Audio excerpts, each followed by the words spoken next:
Bonjour. Ici le coin cuisine. Si Juliette est fière de nous montrer son appartement, c'est qu'elle a dû batailler plus que quiconque pour l'obtenir.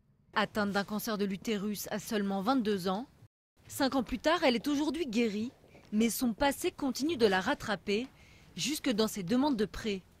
Donc cette pochette bleue, c'était uniquement la pochette pour les assurances. Une assurance de prêt bancaire qu'elle a réussi à obtenir, mais à Voilà, quelles belle conditions? Les démarches étaient donc beaucoup plus longues que prévu. Habituellement, c'est plutôt sur un mois et demi. Les nôtres ont duré pas loin de 6 mois. Nous avons été contraints d'accepter une assurance qui me fait finalement payer 182,72 € par mois, ce qui revient à peu près à ce que paye mon mari par an. Un sentiment de stigmatisation qui lui gâche son quotidien. On s'est déjà battu une première fois et là, on nous redemande de nous battre et de...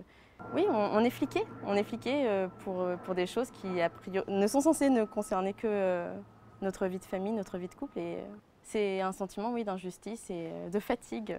Le droit à l'oubli prévoit que toute personne guérie d'un cancer n'aura plus besoin de déclarer cette maladie passé un certain nombre d'années. Pour les enfants diagnostiqués jusqu'à 15 ans, ce droit à l'oubli va être mis en place, mais pour les adultes, il va falloir attendre 15 ans. C'est énorme. Si j'avais dû, moi, attendre 15 ans pour pouvoir acheter mon premier bien immobilier, j'aurais dû remettre en cause mon projet de vie.